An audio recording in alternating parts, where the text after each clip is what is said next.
Эзэн өөрийнхөө бичээс хэлсэн. Би өөрийнхөө энэ агуу үгийг хад чулуун дээр биш, цаасан дээр биш. Би хүний зүрх сэтгэл бичдэг гэж хэлсэн ба. Тэгэхээр энэ цагт таны зүрх сэтгэлд эзний үг бүр зүрхний чинь бүр хамгийн гүнд нь бичигдэх болтугай. Тэгээ Есүс өөрийнхөө тэр хаанчлалын тухай нэг сургаалт зүрл ярихдаа тодорхой тэр баялагын авдар гэсэн тэр хэсгийг дурддаг байгаа. Тэгээ та бүхэн Матай номноос тэр хэсгийг дараа нь олж уншаарай. Гэтэл тэр сайн хүн өөрийнхөө тэр баялагаасаа сайныг гаргадаг гэсэн ба. Муу хүн өөрийнхөө баялагаас бас муу гаргадаг гэж. Энэ юу хэлж байгааг бол яг зүрхний гүнд байгаа хүн бүр нуугдсан байгаа тэр үйл явдлыг хэлж байгаа. Ихэнх хүмүүс маань одоо энэ жирийн яг энгийн энэ амьдрал дотор яг тэр сэтгэл зүрхнийх нь гүнд байгаа тэр асуудал бол мэддэхгүй. Хэрвээ тэр сэтгэл зүрхнийх нь гүнд нь байгаа зүйлээр л хүн бас амьдардаг. Тэгэхээр тэр гүнд байгаа зүйлийг эзэн гаргаад түүнийг өөрчлөөд үнэхээр сайн баялаг байх юм бол эзэн түүнийг хэрэглэхийг хүсдэг юм аа. За тэгээд өнөөдрийн үгийн төлөө би эзэнд гуйлтаа өгмөр байна. Сүр хүч алдар магтаалаар дүүрэн цорын ганц эзэн минь. Тэгээд өнөөдрийн тунхаглагдах үгийг та удирдаач. Ариун сүнс, үнэхээр ариухан сүнс минь. Та хүн бүрийн зүрх сэтгэл дур дуртайгаас улам илүү их мэдэлтэйгээр орж ирээч. Тэгээд энэ үгээр дамжуулан тэд амьдралын бүхий л өдрүүдийг ялах болтугай. Энэ үгээр дамжуулан тэд амьдралын бүх онцгой зүйл дотор эрх мэдэлтэйг таны нэрийг тунгалах болтугай. Тэгээд өнөөдрийн үгийг та уур дууртайгаас улам илүү эрх мэдэлтэйгээр орж ирээч гэж тань сууж байна. Тэгээд та зарцынхаа хамыг үнэхээр удирдаач. Өөрийн сүнсээр үнэхээр дүүргээч. Тэгээд эрх мэдэлтэй таныг л зөвхөн дуудахыг хүсэж байна. Их эзэн минь. Миний ярих зүйл, миний зүйл чухал биш. Харин таны тунхаглагдах үг энэ газар чухал байна. Та тунхаглаач. Та үнэхээр эрх мэдэлтэйгээр орж ирээч. Тэгээ үнэхээр бид таны үгээр цангаж байна. Бид таны үгээр өлсөж байна. Би таны үгийг эрен хайж байна. Тэгээ та өөрийн бичээс хэлсэн. Үнэхээр та нар намайг хайх юм бол олно. Үнэхээр намайг хайх тэр зүрх сэтгэл дотор би өөрөө амьдрна гэсэн. Тэгээ тэр нэгнийг би өөрхөн төлөө хэрэглэнэ гэж хэлсэн ба. Тэгээ та энэ цагийг удирдах болтугай. Таны хайртай хүү Есүс Христийн нэрээр. Амен. За тэгээд би одоо дуулал номын эсгээс би дуудахыг хүсэж байна. За дуулал номын 78-ийн 72. За би бичээсийн Библиэс энэ бүхнийг гаргаж тавина. За би сургаал зааж явах үйл явц донд бас нэлээд Библийг нэлээд олон эргүүлэх тийм цаг бас гарна шүү. Тэгээ та бүхэн маш хурдан Библийг олоход бэлэн байгаарай. За дуулал номын 78-ийн 72. Ингээд Давид тэднийг чин сэтгэлээс хариулж гарынхаа ураар тэднийг удирцсан. За тэгэхээр маш олон хүмүүс өөрийнхөө амьдралдаа маш чухал зүйлийг хийхийн тулд тэгэд өөрийнхөө мэдлэг, за байр суурь, за тэгээд авиас чадвар энэ бүгд дээр илүү анхаарал тавьдаг. За энэ дээр Давид чин сэтгэлээс энэ дээр бол чин зүрхнээс гэсэн ба хариулаад өөрхөн гарын ураар удирцсан гэж. За тухайн байгууллага ч юм уу хамт олон ч юм уу ямар нэгэн үйл явдал хийхин тулд энийг удирдах хэрэгтэй. Харин удирдах зүйлд чадвар, мэдлэг, за боловсрол, за байр суурь энэ зүйл бол хэрэгтэй. Харин хаашаа явах вэ гэдэг дээр энэ бол зүрхнээс гардаг юм. Гэтэл ихэнх хүмүүс маань энэ зүрхэн дээр ерөөс анхаарлаа тавихгүй. За би түрүүн хэлжсэн тэр баялагын савнасаа авдарнаас тэр сайн баялагтай хүн бол түүнийг сайныг гаргаж тавина гэж. Тэгвэл эзэн хүн бүрийн зүрх сэтгэлийг харж байдаг. Зүрхийг хайж байдаг. Тэгэхээр өнөөдөр хамгийн гол зүйл нь маш олон одоо удирдагч нар тэд нар чадвартай хүмүүс байна. эрх мэдэлтэй хүмүүс байна, мөнгөтэй хүмүүс байна, авьяастай хүмүүс байна. Харин тэгвэл тэдэнд хамгийн гол асуудал нь хаашаа явах вэ гэсэн чиглэл байдаг юм аа. Яг бол хаашаа явах чиглэлийг эзэн зүрхэнд нь хэлдэг. Энд хэлсэн байна. Давид чин зүрхнээсээ хариулж, яг бол хариулж гэдэг маань өөрийнхөө тэр хонин сүргийг хаашаа явах вэ гэдгийг одоо чиглүүлсэн гэсэн үг. Тэгээд гарынхаа ураар удирцсан гэж. Тэгэхээр өнөөдөр би та бүхнийг ятгах зүйл маань энэ гарын ураар удирдах зүйл бол чухал. Гэхдээ тэр бүхнээс илүү чухал зүйл нь бид хаашаа явах вэ гэдгээ мэддэг байх хэрэгтэй юм аа. Тэгвэл өнөөдөр энэ улс оронд ч гэсэн ялгаагүй маш сайн удирдагч нар байгаа. Маш чадвартай хүмүүс байна, мэдлэгтэй хүмүүс байна, за мөнгөтэй хүмүүс байна. Харин хаашаа явах вэ гэдэг тэр чиглэлийг тэд авч чадаагүй юм аа. Тэгвэл тэр чиглэлийг мөнхийн сүр хүчтэй эзэн зүрхэнд нь өгд юм аа. Тэгвэл өнөөдөр тэр агуу зүйлийг хийх өнөөдөр би 4 чухал зүйлийг би дурдахыг хүсэж байгаа. Тэгвэл хамгийн эхнийх нь зүйл бид зүрхэн дотор байгаа тэр зүйлээрээ хаашаа явах чиглэлийг авт юм аа. За энэтэй холбоотой би зүрхтэй холбоотой эсэг зүйлийг бас дурдмаар байна. 1-р Самуэль номын 16 дугаар бүлэг. За энэ дээр Самуэль Израилийн хааныг томилох гэж байгаа. За энэ бол үнэхээр чухал үйл явдал эсэг. Гэтэл Израилийн 2 дахь хаан маань одоо хинч мэдэхгүй. За бараг аав нь ч түүнийг одоо огт тоохгүй, ах нар нь ч тоохгүй. Тийм нэгэн багхүү байсан. Нэгэрвэл багхүү байхад нь мөнхийн эзэн Израилийн хаанаар томилохоор Самуэлийг Исийн гэрлүү явуулсан. За ингэтэл Самуэль маань тэр олон хүүхдүүд дотор эхнээс нь хүүхдүүд нь орж ирэхэд нь тухайн тэр нурууны өндөр дүр төрхийг хараад байсан. За энэ л мөнхийн эзний одоо тослох хаанаар өргөмжлөх нэгэн байхтаа гэл бодонгууд эзэн үгүй ээ. Энэ биш байна гэдэг хэлээд байсан. За гэтэл Самуэль эзний үнэхээр хамгийн сайн зарлага зөнчмөн хүртэл алдаа гарах гэдсэн. Яг тэгвэл түүний гаднах байдал төрхөнд анхааралтай байдсан. Харин эзэн өөрийнхөө ариун сүнсээр түүнд хэлсэн. Самуэль үгүй ээ. Чи зүрхийг харахгүй байна. Би зүрхээр шийднэ гэж хэлсэн. За тэгээ 1-р Самуэль номын 16 дугаар бүлгийн 7-г уншаадах юм. Гэвч эзэн Самуэльд айлдан түүний гаднах байдлыг болон нурууны өндрийг нь бүх харахтун. Би түүнийг үл тав. Учир нь бурхан хүнтэй адил хардаггүй. Хүн гаднах төрхийг хардаг бол эзэн зүрхийг нь хардаг агч.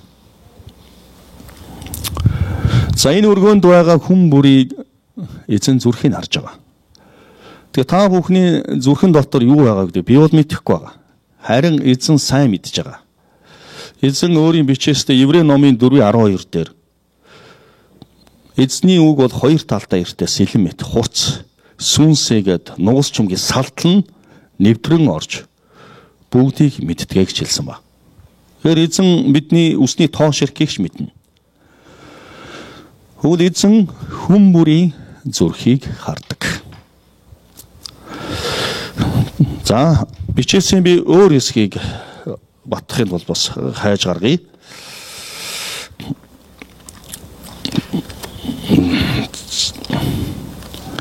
За Иремья номын хэсгээс би гаргаж ирнэ.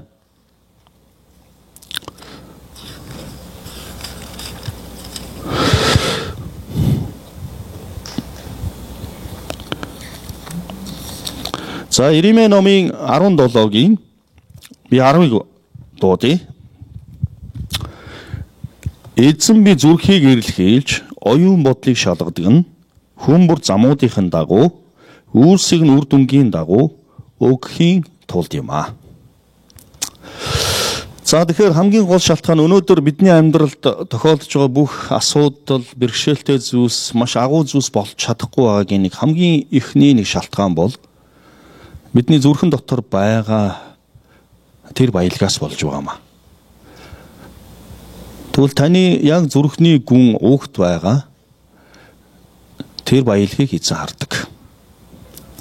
Тэгээ яг тэр үйл явцын дагуу эзэн юу хийх вэ? Тэр хэмжээгээр нь өгдөг. Эзэн би зүрхийг эрэл хийж, оюун бодлыг шалгадаг нь хүн бүр замуудын дагуу, үйлсийг нь үр дүнгийн дагуу өгөхийн тулд юм аа. За тэгвэл Давид өөрийнхөө чин зүрхнээс хариулж өөрийн гарын ураар удирцсан гэж. Тэгвэл өнөөдөр таны амьдралын хамгийн агуу гайхамшигт үйл явдлыг хийхэд шийдэх хамгийн чухал зүйл бол таны зүрх юм аа. Тэгвэл та зүрхээ эзний өмнө авчирч тавь. Тэгээ таны зүрхний гүнд байгаа тэр даалд нуугдсан тэр зүйлсийг эзний өмнө гаргаж тавь. Энэ бүхнийг эзэн мэдж байгаа. Энэ бүх зүйл эзний дотор чиглүүлэл болох үед таны амьдралд агуу зүйлийг хийх болно.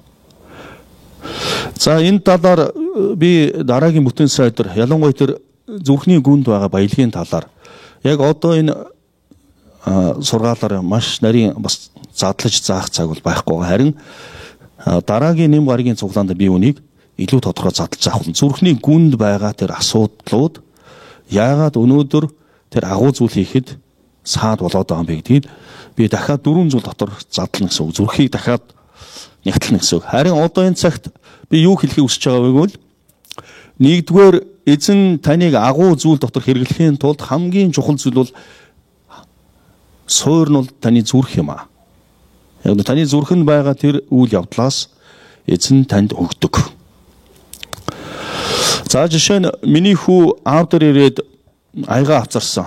За би хүүдээ үнэхээр сайхан хоол өгөх гэжсэн. За гэтэл аяга нь халтар муухай байх юм бол би хүүдээлэн. За миний хүү аяга угаа тэр. Муухай аяга нөхгүй. Тэгвэл өнөөдөр эзэн таны зүрхээр дамжуулан тэр агуу зүйлийг өгөх гээд байна. Гэтэл таны зүрх өнөөдөр цэвэр биш байна. Тийм болохоор тэр зүрхний дотор байгаа тэр баялгаас хамаарч эзэн тэр хэмжээгээр нь танд өгч байгаа юм.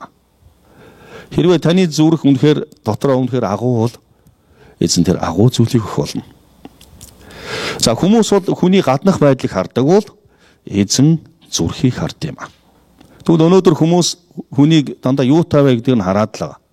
Энэ хүн байр суурьтай юу? Энэ хүн машинтай юу? Энэ хүн байртай юу? Энэ хүн дээд боловсролтой юу? Энэ хүн авьяас чадвартай юу? Дандаа юутай вэ гэдгийг нь харж байгаа. Энэ байдлаар нь тухайн хүнийг байр суурь, үйлчлэл, хандлага нь шийдэгддэг. Гэтэл энэ бол чухал биш байна гэдгийг хэлж байгаа. Харин эзэн бол хинбэ гэдгийг нь харддаг гэсэн байна. Таны зүрх эзэн дотор хинбэ? Тэгвэл таны тэр зүрхний гүнд байгаа тэр баялаг сайн зүйл дотор байх баялаг байх ёстой юм аа. За тэгвэл өнөөдөр бидэнд хамгийн том үүсэж байгаа агуу зүйлийг хийхэд үүсэж байгаа бэрхшээл бол бид хаашаа явах вэ гэдгээ мэдэхгүй байгаад байгаа юм аа. Тэгвэл тэр хаашаа явах вэ гэдгийг эзэн бидний зүрхээр дамжуулж удирдах юм аа. Хэрвээ та өнөөдөр үнэхээр эзний тэр дотор хаашаа явах вэ гэдгийг авах юм бол дараа нь тэр нэр алдар эд баялаг хялбархан байх болно. Тэрний төлөө үнэхээр зовх шаардлагагүй. Яг л тань эзэн маш тодорхой чиглэл өгч байна. Давид хаан нас барахын өмнө өөрийн үнэхээр баг залуу Соломоныг Израилийн хаан болгосон. За энэ улс орныг удирдаа гэж. За гэтэл Соломон хаан мөнхийн эзнээс гуйсан байгаа. Мөнхийн эзэн минь надад нэр алдар хэрэггүй. Надад эд баялаг хэрэггүй. Харин энэ арт түмнийг удирдах надад мэрэгэн ухаан, бэлэг ухааныг өгөөч гэж гуйсан. Харин эзэнд энэ нь үнэхээр таалагдсан. Чи надаас эд баялаг гуйгаагүй. Чи надаас нэр алдар гуйгаагүй. Чи хамгийн чухал зүйлийг надаас гуйлаа. Тэгвэл энэ бэлэг ухаантай хамт нэр алдар, эд баялагын дагнаа гэж хэлсэн. Соломон хаан үнэхээр хамгийн чухал зүйлийг гуйсан байна. Тэгвэл Соломон хааны 40 жилийн хаанчлалын үед Израиль улс үнэхээр урд хожид байгаагүй их баян болсон. Тэгээд ямар ч дайн дажин байхгүй инх амгалан байсан. Тэгээд Соломон хааны бүх цэргүүдийг тэр дайчдыг тухайн үеийн үйл явдлын тэр баялгаар нь дүүнэн хэлсэн бичээсээр байгаа. Бүх цэргүүд нь цэвэр алтаар зутгсан бамбайг барьж зогсдог байлаа гэсэн ба. Тийм их баян. Алт бол тэдний зүгээр цэргийн дайчдын хамгаалтын бамбай болсон ба шүү дээ. Алт. Тэнд бол мөнгө ямар ч үнэгүй болсон. Эрдэнийн тэр үнэтэй чулуунууд үн цэнэгүй болсон. За дээр нь Соломон хаан зааны соёогоор хийсэн ор таршинд амьдарч байсан. Өнөөдөр зааны соёогоор хийсэн ор таршинд амьдрах тийм тансаг хүмүүс энэ өнөөдрийн дэлхийд бол байхгүй. Тэгээ энэ зүйлийг юу хэлхийг хүсэж байгааг бол өнөөдөр таны амьдралд хаашаа явах вэ гэдэг тэр зүрхэнд чинь эзний дуу хоолой хэрэгтэй байна. Түүгээр дамжуулан та өөрийнхөө энэ амьдарч байгаа амьдралдаа хамгийн агуу зүйлсийг бүтээх болно. За хоёр дахь агуу зүйлсийг хийх чухал зүйл маань. За та юу гэж бодож байна? Юу яах вэ? За би эхнийх нь бол зүрхийг дурдсан.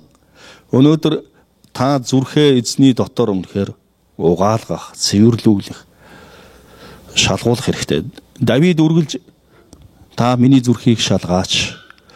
Үнэхээр хөнөөлт үйл байх аваас тэр бүхнийг намайг цэвэрлээч гэж. Үнэхээр Давид үргэлж зүрхээ цэвэрлүүлдэг байсан ба. Яагаад тэр зүйлийг хийсэн бэ гэвэл яг эзний дотор цэвэр зүрхтэй байснаар түүний амьдралын өдөртөмж үргэлж зүв байдаг гэсэн ба. Түүгээр дамжуун тэр агуу зүйлсийг өөрхөн амьдралын богино хугацаанд хийдгээ гэдгийг тэр мэдсэн байна. Тэгвэл өнөөдөр таны амьдралд болж байгаа эзэн танаар дамжуулж агуу зүйлсийг хийхийг хүсэж байна. Харин хамгийн гол шалтгаан таны зүрхийг эзэн шалгаад байна. Гэтэл тэр зүрх нь цэвэр биш байгаа болохоор эзэн таны тэр хэмжээгээр л маш багыг л өгч байна гэсэн үг. Тэгвэл та эзний дотор зүрхээ өг. Зүрхээ угаалга. Тэгээ таны хамгийн сэтгэлийн гүнд байгаа тэр зүйлийг эзний өмнө нээж тавь. За үүнийг би дараагийн нэм гарагт бүр тодорхой 4 зүйл дээр би та бүхэнд хуваалцах болно. За тэгвэл хоёр дахь зүйл нь агуу зориг тавьсан нэгнийг эзэм хэрэглэнэ. Тэгэхээр одоо би та бүхнээс асуумаар та өөрийнхөө амьдралдаа маш агуу гайхамшигтай зориг тавьсан уу? Таны зориг юу вэ? За энэ агуу зориг бол өнөөдөр би өөрийн төлөө амьдрахгүй, би өөрийн төлөө өгөхгүй. Яг өөрийнхөө төлөө байх зүйл бол энэ агуу зориг бол биш юм аа.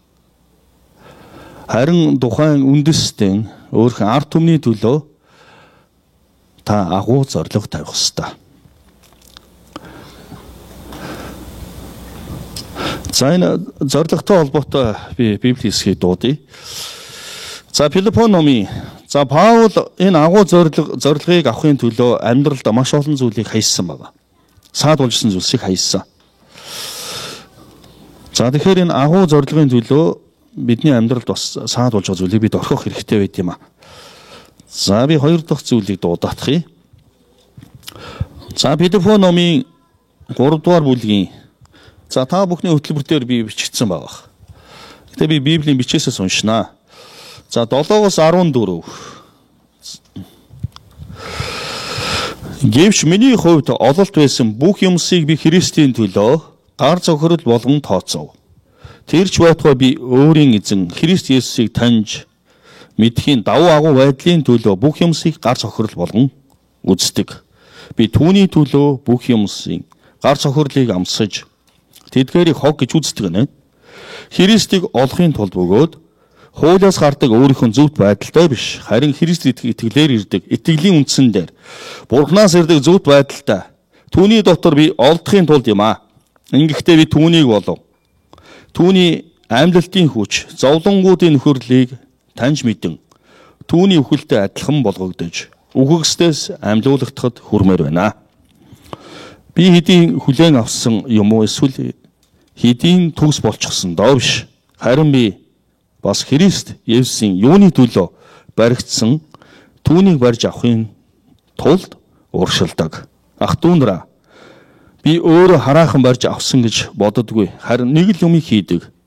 Ардгаа мартаж урдах зүйлс руугаа зүтгэн тимүүлж, Христ Есүс дотор Бурхны дээш чиглэсэн дуудлагын шагналыг авахын төлөө барай руу урагшилдаг.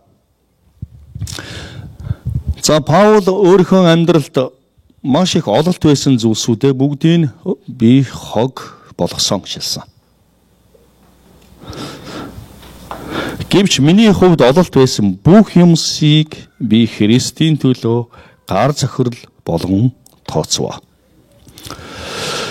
За Паул Есүс Христэд итгэхээс өмнө тэр Ромын иргэн байсан. За тухайн үед Ромын иргэн гэдэг маань нэлээд их мэдээлэл байр суурийг олж авдаг нэр хүнд байсан.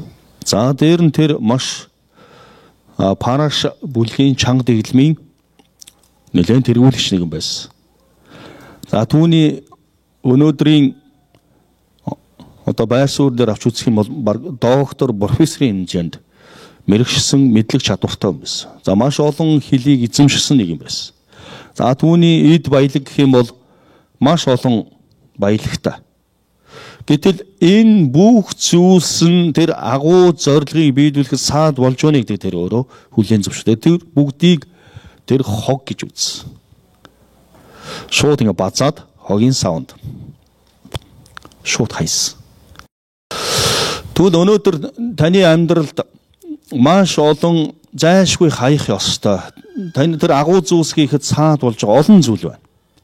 Та тэр бүхнийг тэр агуу зориг тавиад бусдын бүгдийг үнэхээр орхих ёстой. Бид дэндүү олон зүйл үүрцэн, өмсчихсэн, угалчихсан, тавьчихсан явсаар байгаа. Энэ нь юутай адилхангүйл тодорхой нэгэн барианаас тамирчин гарахдаа маш олон хувцас давхарлаад, үүргүч өмсөөд, малгай өмсөөд тэгээд гүйлтэнд явах гэж байгаа тамирчинтай адилхан. Тэгэх юм бол тэр тамирчин маань барианд орох юм бол гараанаас тийм байдлаар гарах юм бол барианд орох юм бол тэр барианд төрүүлж чадахгүй. Яг бол тэр бүх зүйлдээ түүхтэх болно. Харин тэр гараанаас гарахын тулд тэр өөрөө тэр өмссөн ба бүх хувцаа, үүргүвч, малгайгаа, замагдгүй хүнд гутлаа бүгдийг тайлж орхиод маш хөнгөн барианд ороход ямар ч саад байхгүй тийм байдалтайгаар тэр гараанаас гарах ёстой байна. Энэ бүгдийг үнэхээр орхино гэсэн. Тэгвэл өнөөдөр таны амьдралын зорилго юу вэ? Эзний хамгийн агуугаар хэрэглэхийг хүсэж байгаа хоёр дахь зүйл бол тэд агуу зорилготой байд юм аа. Тэгвэл та хэрвээ танд тодорхой амьдралын дээр агуу зорилго тавиагүй байгавал та энэ агуу зорилгыг эзнээс асуугаад бүр цаасан дээр буулгаад би үнэхээр юуны төлөө дуудагдсан юм бэ? Миний амьдралын үнэхээр энэ зорилго юу вэ гэдгийг та үнэхээр хийх ёстой. Тэгээд энэ тэр зорилгын төлөө тэгээд бүх амьдралаа зориулахаа шийдэх ёстой. Гэтэл таны амьдралын тэр агуу зорилгыг үнэхээр мойрын сүнс хийлэхгүй тул үнэхээр булангартуулж байна, замхруулж байна, мантуулж байна. Тэр саад болох бүх зүйлс төмөр тушаа тавьж байна. Тэгвэл тэр бүхнийг та шийдвэртээ орхиж эзний танд өгсөн тэр амьдралын зорилготой тууштай бөгөөд зоригтойгоор баруун тийш зүүн тийш хазаахгүйгээр өдөр бүр түүнийг өөрийнхөө зүрхэндээ өөрийнхөө оюун бодолтой тавьж урагшаа явах ёстой юм аа. Тэгвэл Паул өөрийнхөө амьдралдаа гагцгүй би тэр Есүс Христийн надад өгсөн тэр урагшаа би тэмүүлэн би өөрийнхөө амьдралд байсан тэр бүх өөрийнхөө ололт гэж хэлсэн баялаг гэжсэн, агуу гэжсэн бүх зүйлсийг би гар цохирол болгон хог болгож хайсан гэсэн ба. Тэгвэл Паул энэ агуу баялагийг цуглуулахын амьдралынхаа маш олон цагийг үн цэнийг зориулсан нэг юм байсан.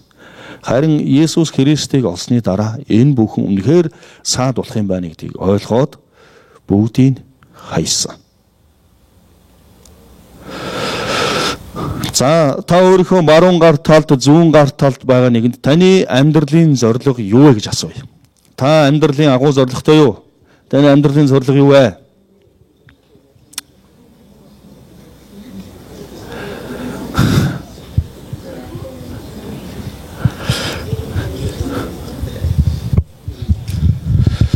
За таны тэгвэл та заавал танаас та 5 жилийн одоо хитийн төлөвлөгөө гаргасан уу? За 10 жил.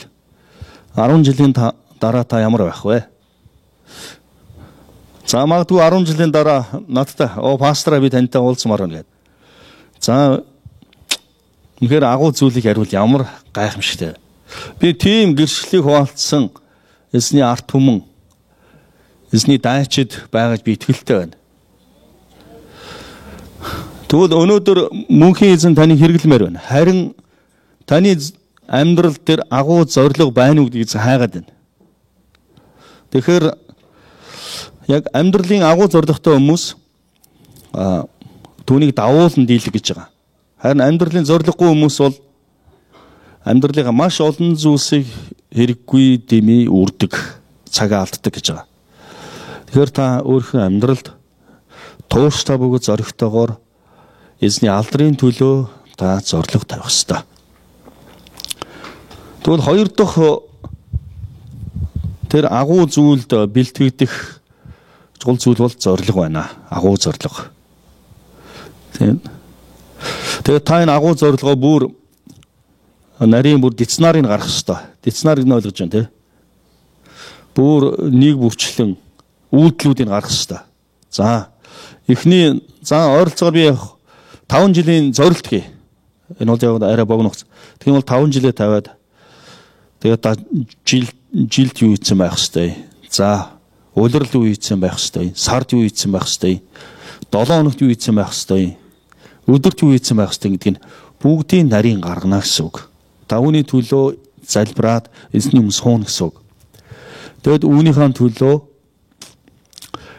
за үнээс миний хувьд хаях зүйл юу байна? Бүгдийг хайна гэсэн үг.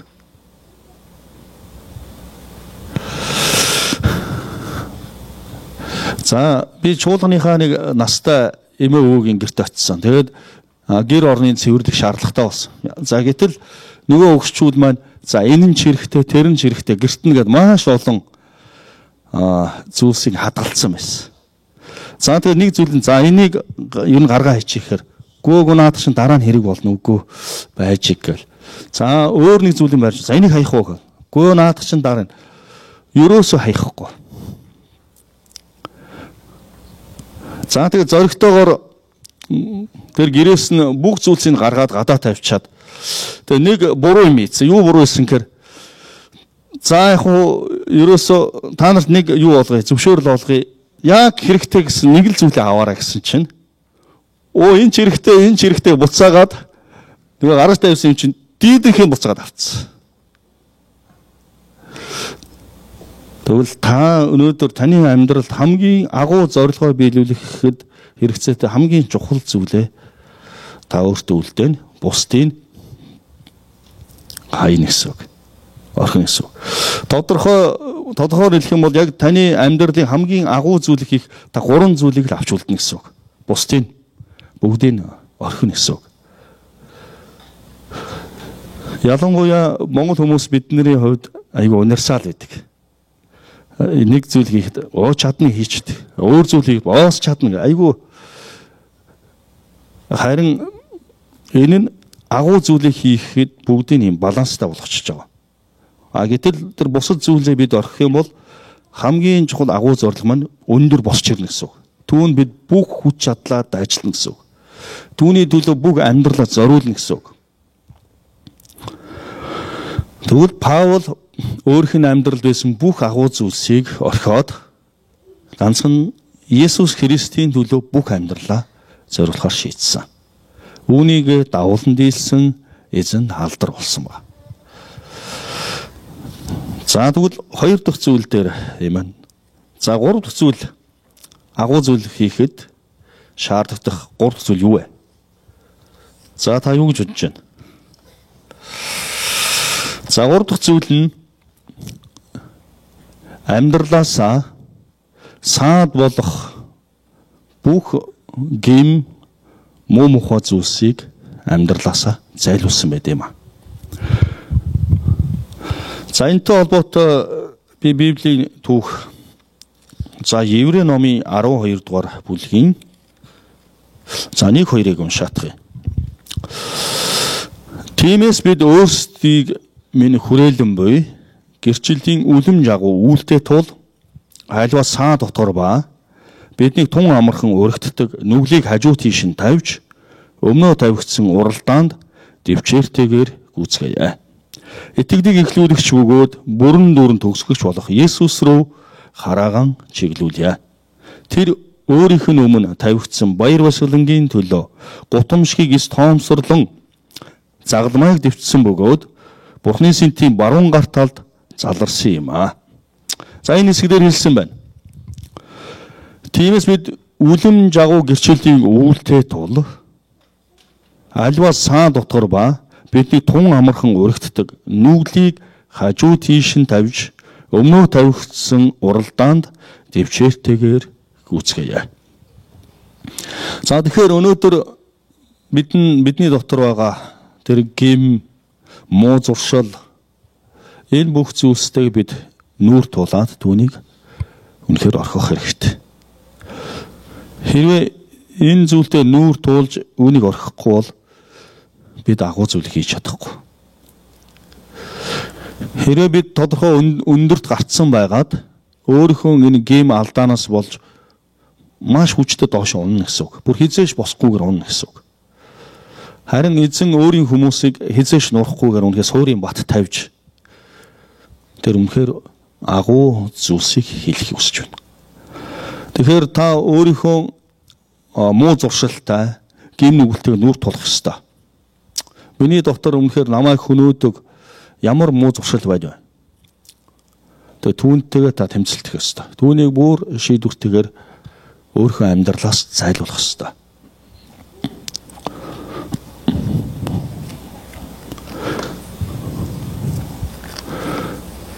За та өөрийнхөө баруун гар талд, зүүн гар талд байгаа нэгэнд таны амьдралд саад болж байгаа зүйлсийг хаягтуун гэж бас хэлье. Таны амьдрал саад болж байгаа зүйлсийг хаягтуун. Таны амьдрал саад болж байгаа гим нүгэл муу зуршлыг хайцгаая. Саад болж байгаа. Эсний тэр агуу зүйлийн төлөө дуудагч хүмүүс өөрийнхөө амьдралаас тэр саад болж байгаа зүйлсийг амьдралаас бүр зайлуулсан байт юм а.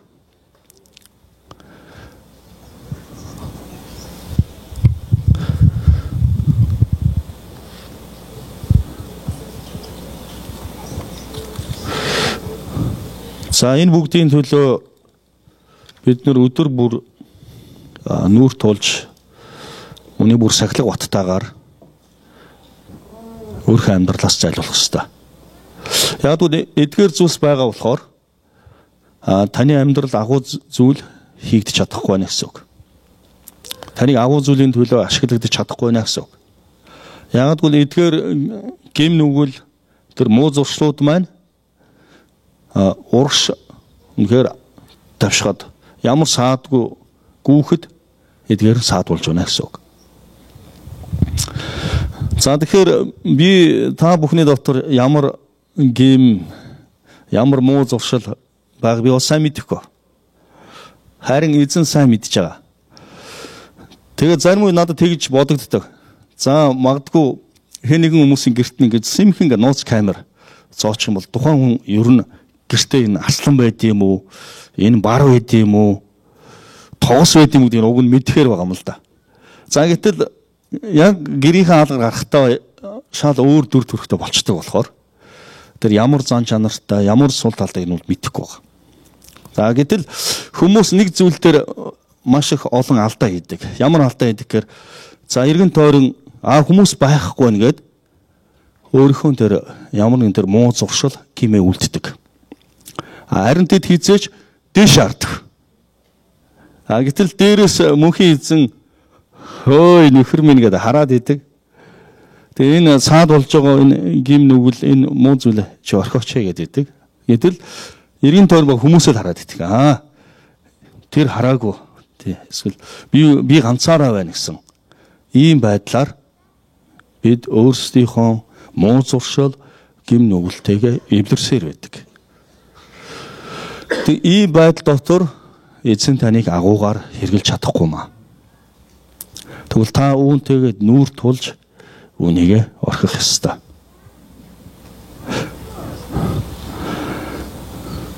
За би тэр Еврей номын хэсгийг би дахиад уншнаа. Хэлээ эргүүлээтгэе. Би өөр хэсэг рүү орцсон явжсэн байна.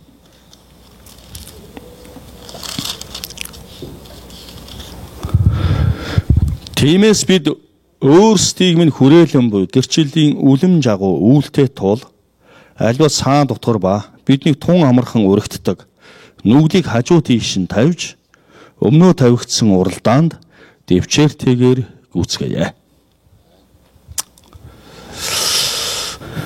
За альва цаа дотор ба биднийг тун амархан урагддаг нүглийг хажуу тийш нь тавьж өмнөө тавигдсан уралдаанд дэвчээртэйгээр гүйцгээе. За би үнэхээр энэ зүйлээр эзний ард түмэн би таныг ятгамаар байна. Таны олгогдсон энэ амьдрал бурханд агуугаар хэрэглэгдэх болтугай. Та үнэхээр бурханд тэр агуу зүйлийг хийж өг. Тэгээ бурханаас тэр агуу зүйлийг хүс. Тэгвэл тэхийн тулд өнөөдөр өөрийнхөө тэр сул талтайгаа та үнэхээр эзний ариун сүнсний тусламжтайгаар өөрчлөх ёстой юм аа. За тэгээд би дахин хэлье. Би та бүхний тэр сул тал гмийг мэдэхгүй байна. Харин мөнхийн эзэн мэдж байгаа. Та үргэлж дээшээ харахгүй байгаа. Тэгээд энэ цагт би таныг дээшээ хараасаа гэж хүсэж байна. Та хизээж битгий ганцаар байна гэж битгий бод. Харин эзэн түүнийг сайн мэдж байгаа учраас таныг агуу зүйлс дотор хэрглэж чадахгүй байна. Тийм болохоор бид энэ зүйлсийг хайх хэрэгтэй байна. Бид өөрийгөө хуурч чадна. Бид бусдыг хуурч чадна. Харин мөнхийн эзнийг бид хизээж хуурч чадахгүй. Тэгвэл би таны амьдралд үнэхээр агуу зүйлс дотор эзнийг алдаршуулаасаа гэж хүсэж байна. Тэгвэл тэр саа доторыг та амьдралаасаа зайлуул. Түүний бүү зөвшөөр. За би үүний өшөө бүр баттгах дахиад нэг ишлэлийг гаргаж ирье.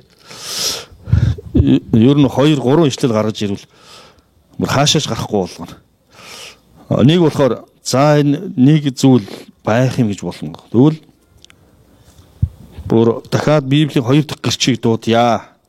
Тэгэхээр та ямар ч эргэлзээгүйгээр энэ бүхнийг орхих шаардлагатай болно. За 2 дугаар Тимот номын 2-ын 20-ыг би дуудъя. За би 19-с нь дуудчихъя. Хэдий тийм боловч Бурхны бат суур нь хэвээрээ байна. Энэ нь эзэн өөрийн хүмүүсийг таньдаг. Эзний нэрийг нэрлэгч хүн бүр бузар муу явдлаас хол байх тун гэсэн тамхтай. Том байшинд зөвхөн алтан мөнгөн сав суулга байдаггүй. Мөн модон шавар сав суулагч байдаг. Зарим нь хүндэтгэлд, зарим жирийн үед хэрэглэгддэг. Ийм тэрвээ хүн өөрийгөө эдгээр зүйлсээс цэвэрлэвэл тэр хүн хүндэтгэл зориулсан, ариусгагдсан, эзэндээ нийцсэн бөгөөд альва сайн үйлсэд бэлтгэгдсэн сав байх болно. Энд дээр хэлсэн байна. За хэрвээ та хэн нэгэн айл зочлох юм бол тэр айлд за алтан сав гэж. За яг алтан аяга тий. За мөнгөн аяга. За тэгээд зис аяга. За тэгээд модон аяга. Шаазан аяга. Маш олон төрлийн сав байна гэсэн байна. Хэрвээ хүн өөрийгөө тэр муу муухай зүйлсээс цэвэрлэх юм бол хүндэтгэл зориулагдсан сав байх болно гэж хэлсэн байна. Түүнийг эзэн нь нандинаж үн цэнтэйгээр хэрэглэнэ гэсэн байна. Тэгвэл та эзний хувьд ямар сав бэ? Юу гэж бодож байна? Нэг удаагийн аяга байгаа юм биш үү? Зүгээр нэг удаа хэрэглээл хайчаар тийм аяга байгаа юм биш үстэй. Та үнэхээр бодохдоо би таныг үнэхээр эзний хүндэтгэл зориулагдсан сав байхыг ерөөж байна. Том байшин зөвхөн алт мөнгөн сав суулга байдаггүй, мөн модон шаврын сав суулгач байдаг. Зарим нь хүндэтгэлд, зарим нь жирийн үед хэрэглэгддэг. Иймд хэрвээ хүн өөрийгөө эдгээр зүйлсээс цэвэрлэвэл тэр хүн хүндэтгэл зориулсан, ариусгагдсан, эзэндээ нийцсэн бөгөөд аливаа сайн үйл бэлтгэгдсэн сав байх болно.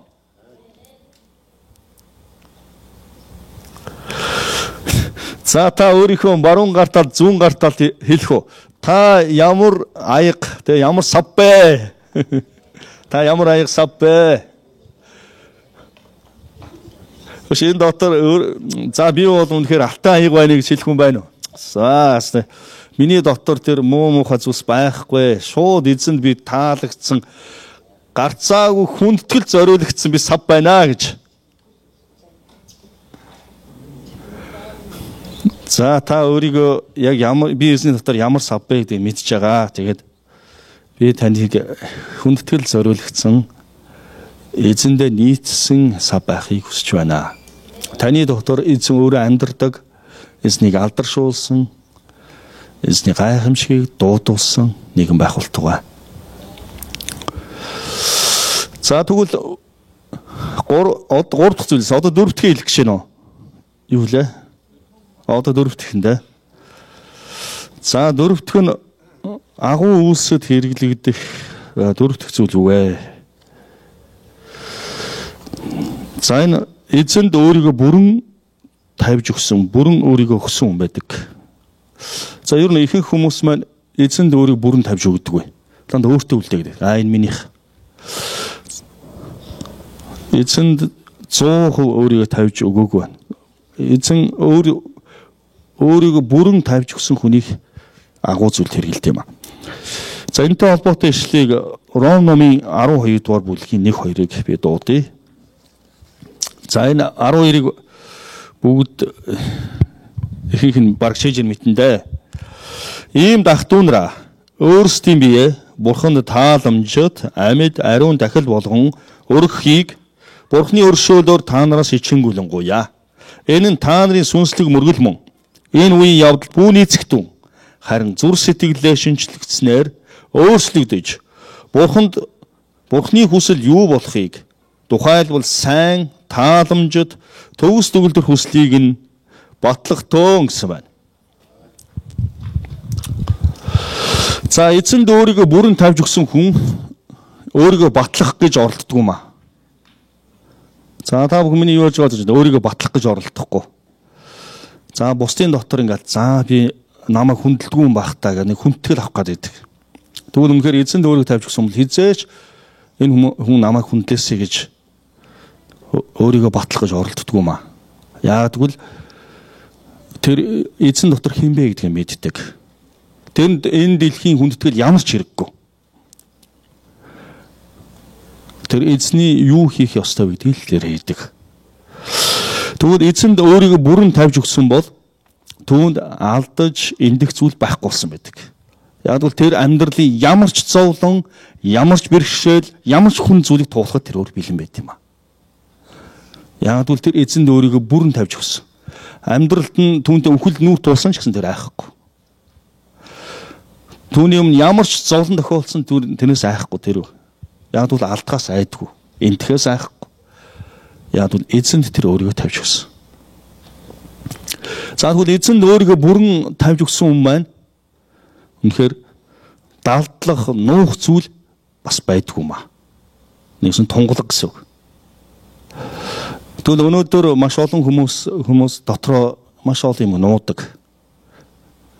Гэтэл яг эзэн би өөрийгөө тавьж өгч байгаа бол түүнд нуух юм юу ч байхгүй. Далдах юм юу ч байхгүй. Түүний амьдрал дээр бүх зүйл байхгүй юм чи.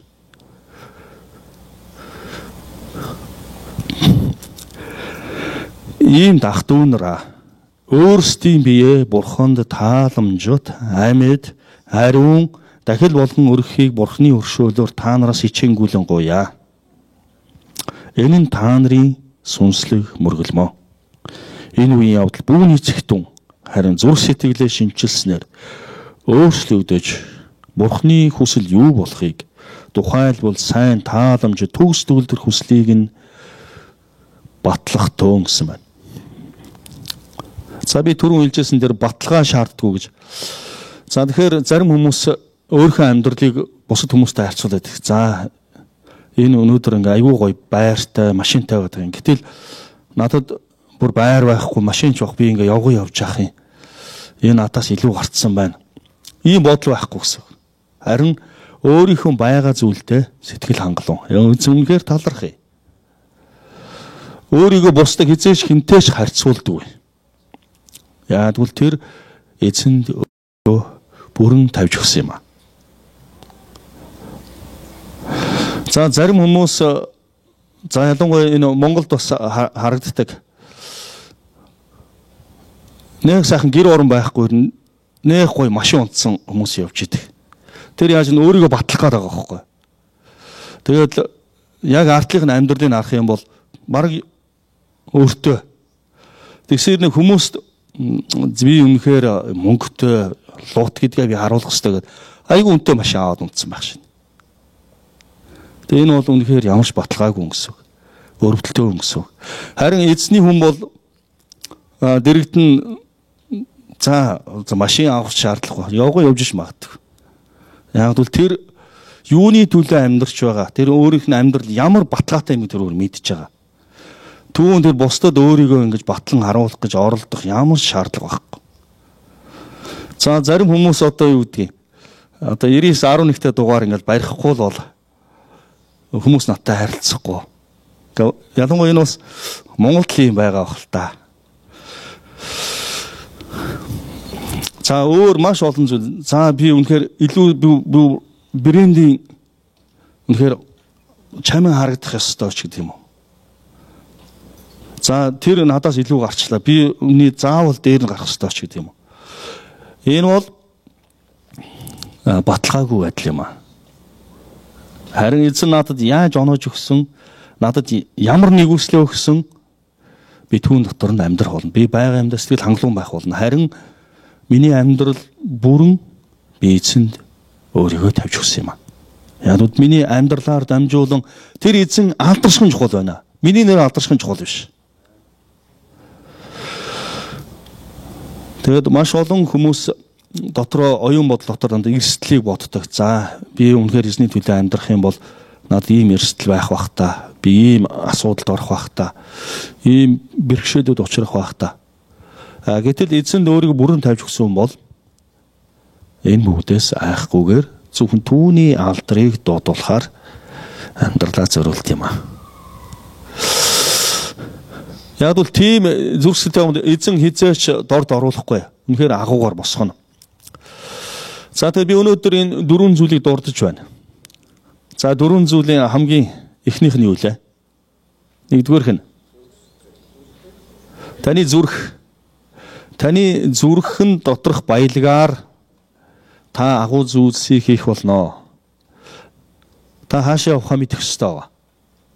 Та үнэхээр өөрийнхөө ур чадвараараа бүх зүйлийг удирдах болно. Тэр бүх хүмүүсээ магадгүй танд олгогдсон та 1000 хүн, 2000 хүнийг удирдах болох юм. Тэгэхдээ тэр хүмүүстэйг хаашаа явахыг мэдэхгүй бол та агуу зүйлийг хийж чадахгүй. Тэгвэл таны эхний зүйл та зүрхний баялгаас та агуу зүйлсийг хийх нь шийдэгдэнэ. За хоёр дахь зүйл юу байлаа? Та өөрийнхөө амьдралд агуу зорилго тавих ёстой. Тэгэхээр магадгүй чуулганы дараа пастор надад 5 жилийн төлөвлөгөө байна гэж танилцуул би баяртай байна. Пастор 10 жилийн төлөвлөгөө байна. 10 жилийн дараа чуулган ийм байна. Монгол улс ийм байх болно. Эсвэл тэр үндэстэн ийм байх болно. Надаар дамжуул энэ агуу зүйл хийгднэ. Бүр нарийн бүр юм зузаан цаасан дээр буулгасан стратеги төлөвлөгөөг танилцуулах юм. Би үнэхээр баяртай байх болно. Яг гэвэл тэр нэгнийг эзэн агуугаар хэрэглэнэ. Тэгэхээр би таныг ятгаж байна. Та магадгүй бизнесийн талбарт гарах гэж байгаа бол та үнэхээр агуу зорилгоо тавиараа. Үнэхээр бүр нарийн детальчилж үе шатаар нь тэмдэглээрэй. Магадгүй та агуу өдөрдөгч, уус төрч болох гэж байгаа бол түүнийгээ бас үйл явцын цаасан дээр буулгаж тэмдэглээрэй. Та агуу илтгэгч болохыг хүсч байна. Эсвэл та чуулганы пастор хончин бас болох гэж болох юм. Ямар ч орон зайд байсан та агуу зоригтой байх ёстой юм аа. Тэгвэл агуу зоригтой нэгнийг эзэн өөрөө хэрэглэмээр байна. За 3 дахь зүйл юу байлаа? За таны амьдрал үнэхээр өдөр болгон саад болж байгаа тэр бэрхшээлүүдийг, тэр муу зуршлыг, гмийг та хайсан байх ёстой юм аа. Хаях ёстой. Хайчгаад дахиад очиж түүх гээд байгаа юм биш үү? Тэр хэрэгтэй юм шиг. Хаях ёстой. Яг л тэр агуу зүйл хийхэд өнөөдөр танд тэр муу зуршлуу, тэр гим нүүлчин саад болоод байна. Тэгээ тэрнтэй ингээд эвлэрээл за яг маргааш болъё. За тэгээд орхиноо гэл. Тэгээ таны өдрөөс хэмэлсээр байна. Тэгээ та өөрийгөө хуурч байна. Та бусдыг хуурч байна. Харин мөнхийн эзнийг та өчүүхэн ч хуурч чадахгүй. Хаашаач та зайлж чадахгүй. За би энийг дахиад энэ нэлээд чухал юу учраас баттай ишлэгийг дуудъя. Яг бол би Библийн үгийг тунхагласнаар тэр орон зайд байгаа муу сүнс зайлд юм аа. Яг бол эзний үг үнэхээр их мэдэлтэй. Тиймээс би энэ бичээсээ эсгүүдийг тунхаглаж байгаа.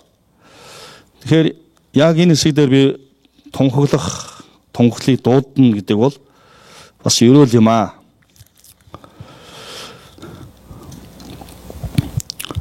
Еврей номын 4:12 Учир нь Бурхны үг амьд бөгөөд идэвхтэй хоёр талдаа иртээ ямар ч илтнээс хурц бөгөөд сэтгэл хийгээд сүнсийг үе мөч хийгээд нуус чүмгийг салтал нэвтрэн ордог бөгөөд зүрхний бодол хийгээд санааг шүүх чадвартай юм аа. Түүний хараанаас нуугддаг нэг ч бүтээл байхгүй. Харин түүний мэлмийн өмнө бүгд нүцгэн бөгөөд ил болоо. Түүнд бид тайлгнадаг. За энэ хэсгээр эзэн өөрийнх нь бичээс хэлж байна. Учир нь Бурхны үг амьд бөгөөд итгэвтэй хоёр талдаа иртээ ямар ч илтнээс хурц бөгөөд сэтгэл хийгээд сүнсийг үе мөч хийгээд нуус чүмгийг саалтлан нэвтрэн ордог бөгөөд зүрхний бодол хийгээд санааг шүүх чадвартай юм аа. Түл эзний ард түмээ би таныг бас ятгаж байна. Та өөрийнхөө энэ амьдралдаа үнэхээр агуу зүйл дотор амьдрах ёстой. Тэгвэл танд үнэхээр саад болж байгаа тэр дотгор болж байгаа зүйлсийг амьдралаасаа зайлуулаач. Үүнтэй нүүр тулж үүнийг амьдралынхаа бүр хөлнийхээ ууланд ор гიშгэж зогсооч гэж би Есүс Христийн нэрээр ятгаж байна. За тэгээ 4 дахь зүйл лөө. 4 юу вэ? Эзэнд өөрийгөө бүрэн зориулаа. Бид зарим хэсэг өөртөө үлдээдэг. Та эзэнд бүрэн өөрийгөө тавьж өгөө. Яг өнөөдөр амьд байгаа нь би биш. Есүс Христ амьд байна гэж. Өнөөдөр би өөрийн төлөө амьдрахгүй, би өөрийн төлөө үхэхгүй, би эзний төлөө амьдрч, би эзний төлөө үхэх болно гэж та тунхлаж. Үгсэн амьд үүрд би түүнийх болсон гэж тунхлаасаа гэж. Таны гих зүйл байхгүйгээр та бүрэн өөрийгөө тавьж өгөөч. Та жинхэнэ бүрэн эзний багаж зэвсэг болох юм бол эзэн танаар дамжуулан тэр агуу зүйлсийг хийх болно. Харин та өөрийнхөө махан биеийн тэр өөрийнхөө бодол хүсэл дотроо байсаар байвал таныг агуу зүйл дотор хэрэглэж чадахгүй. За эдгээр 4 зүйлийг өшөө бүр хамгийн гол базаж барьж хэлэх зүйл нь юу вэ гэвэл эзний үгийг байнга судлаж уншиж эзний үгэн дотор амьдрах нэгэн байх ёстой маа. Эдгээр дөрвөн зүйл маань юун дотор хийчихдэх вэ гэвэл энэ үгэн дотроо. Тэгвэл та эзний үгийг үнцэнэ болгоорой. Өдөр бүр та эзний үгтэй хамт алхаарай. Баруун тийш зүүн тийш бүх хазаагаарай. Тэг эзэн таныг агуугаар хэрэглэхийг хүсэж байна. За тэгээд өнөөдрийн сургаалын сэдэв маань юу вэ? Бүгдээр хамт сургаалын сэдвийн агуу үйлсэд бэлтгэгдэх дөрвөн чухал гэсэн байна. За тэгээд та бүхэн чуулганы дараа тэгээд өөр уулзах цагтаа энэ дөрвөн чухал зүйл аль нь тань дутуу байна? Энийг ярилцаад хэн нэгэнтэй магадгүй миний чуулганаараа эсвэл хамтдаа цугладаг хэсгээр ярилцаад энэ дөрвөн чухал зүйлийг бүрдүүлээрэй. Хамтдаа магадгүй суугаад та бүхэн өөрийнхөө алсын хараа зорилгын төлөө зорилгоо хуваалцаж бичиж болно. Тэгээ үнэхээр танд цаад болж байгаа гэм нүглийг хэн нэгэндээ илчилж улааж та түүнээс чөлөөлөгдөөрэй. Тэгээд та үнэхээр зүрхээ үнэхээр шалгуулаарай эзэнт. Эзэн та миний зүрхийг шалгаач. Яг л миний зүрхэнд хөнөөлт үйл байгаа бол үнийг үнэхээр надаас холдуулаач. Яг л эзэн таны зүрхэнд байгаагаар тэр агуу зүйл өгөх гээд байна. Таны зүрх үнэхээр эзний дотор цэвэр ариунаар бүрэн бэлтгэгдсэн байх юм бол эзэн агуугаар таныг хэрэглэх болно. Тэгээд танд хаашаа явахыг чинь зааж өгнө. Өнөөдөр таны зүрх булангартай зүрхний баялаг нь муу баялаг байгаа учраас таныг хаашаа явах шийдэгдэхгүй байна гэсэн үг. Та үнэхээр амьдралдаа та үнэхээр яаж удирдах уу, яаж энийг босгох уу гэдэг зүйлийг бий болгоод байгаа болохоос хаашаа явахыг та үнэхээр авахгүй байна гэсэн үг. Тэгвэл энэ нь хамгийн чухал зүйл юм аа. Энэ байх юм бол тэр бүх зүйл ч орж ирнэ. Тэгэд үнэхээр танд тэр саад болж байгаа зүйлсийг амьдралаасаа зайлуулах болтугай. Тэгээд та хамтдаа ярилцаарай. Тэгээд үнэхээр бүрэн та өөрийнхөө амьдралыг, зүрх сэтгэлийг, оюун бодлыг эзэн тавьж өгсөн үү гэдгийг та шалгаарай. Та бүрэн эзэн тавьж өгөөрэй. Хэрвээ та хэн нэгний тааллыг олох гэсэн, хэн нэгэнд өөрийгөө баталгаатай болох гэж бодож байгаа бол та өөрийгөө тавьж өгөөгүй байх гэсэн үг. Хэрвээ танд үнэхээр нууж далдах зүйл байгаа бол та өөрийгөө тавьж өгөөгүй байх гэсэн үг. Тэгээ ямар нэгэн зүйл үнэхээр алдаж эндэх зүйл байхгүй болоогүй бол та бас өөрийгөө тавьж өгөөгүй байх гэсэн үг. Тэгэд ийм бүх зүйлийг та эзэн тавьж өгснөөр эзэн таныг удирдах юм бол тэр хизээч хүл алдуулахгүй өөрийн агуу үлсийн төлөө, агуу гайхамшигын төлөө таныг хэрэглэх болно. Тэгэд та энэ өчүүхэн энэ амьдралаа үрдийн эзэнд зориулах болтугай. Үнээр аврагцсан энэ амьдралаа үрд мөнхийн эзэнд зориулах болтугай. Хайраар аврагцсан энэ амьдралаа хаадын хаан эзэнд зориулах болтугай. За бүгд хамтдаа залбирая. За тэгэд Магдалины багийнхан маань нөө хизээш байгаагүй тэр Магдалины тагилтын хэсэг дээр бүгдээр хамт Магдалтай залбираад тэгээ та бүхэн зүрхэн дээр гараа тавиад өнөөдөр бас шийдвэр гаргаасаа гэж би хүсэж байна. Эцэн би үнэхээр энэ амьдралд агуу зүйл дотор амьдрмаар байна ш. Харин энэ агуу зүйлсийг хийхэд цаад болж байгаа. Надад үнэхээр энэ агуу зүйлсийг хөдөлгөхөд дутагдж байгаа энэ дөрвөн зүйл дотор хүчтэй болгож өгөөч гэдэг нь бүгдээрээ залбирая. Эцэн энд байгаа хүн бүрийн тэр агуугаар хэрэглэж чадах бол би итгэлтэй байна. Би тогтоосон тэр цаг хугацааны дараа таны амьдралаар эзэн гიშлэгдэж эзэн алдар шиж танаар дамжуулан энэ Монгол үндэстэн хамаг Монгол бусад үндэстэн дотор өөрийн алдрыг бөөдүүлж байх тийм гайхамшигыг харах болно. Таны амьдрал үнцэнтэйгээр бүтээсэн. Сүргүүч автар Магдалаар дүүрэн цорын ганц эзэн би танаас гуйж байна. Та өөрийн хайрлсан хүүхдүүдээ хизээч байгаагүйгээр тэр алдрыг аваач гэж би гуйж байна.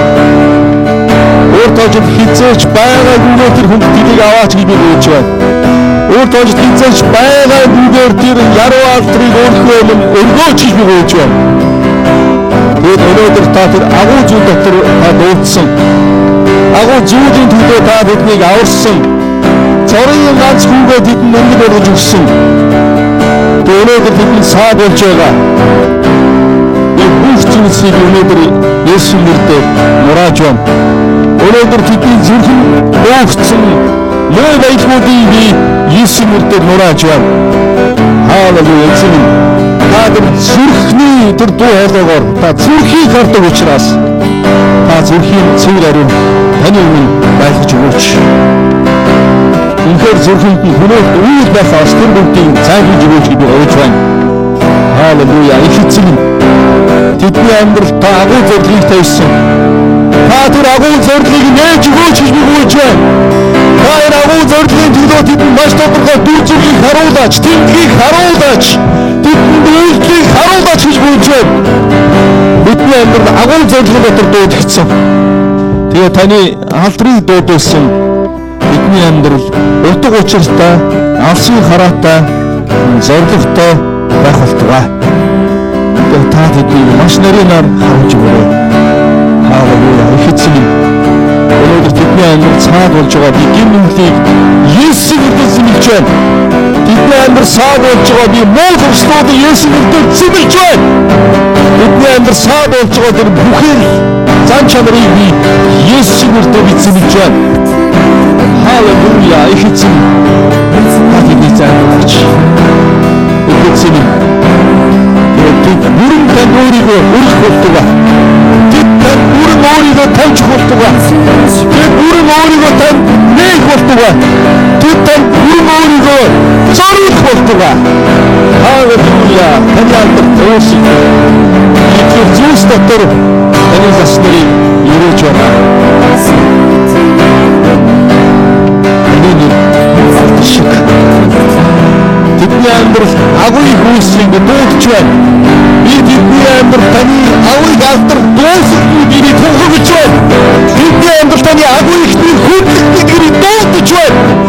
Тэдний амьдрал таны агуйг яруу алдар цогц авсан ялхан байх болно гэж би тунхаглаж байна. Та өөрийнхөө алдрыг өөрхөөсөө авч. Өнөөдөр бид таны алдрыг дуудахгүй юм байна. Өөрхөн дуудах байна. Таны хайрсан хүмүүсд таны алдрыг тунхаглахгүй юм бол өөрхөн дуудах байна. Таны үнэхээр яруу алдартай хүчтэй мөнхийн эзэн байдгиймаа гэдгийг энэ газар дэлхийд дуусгахыг та өөрийнхөө төстөөр зөвшөөрөөч. Таны нэрийг дуудах болно. Баярлалаа эзэн минь. Есүс нэрээр. Амен. За бүгд хамтдаа магтъя.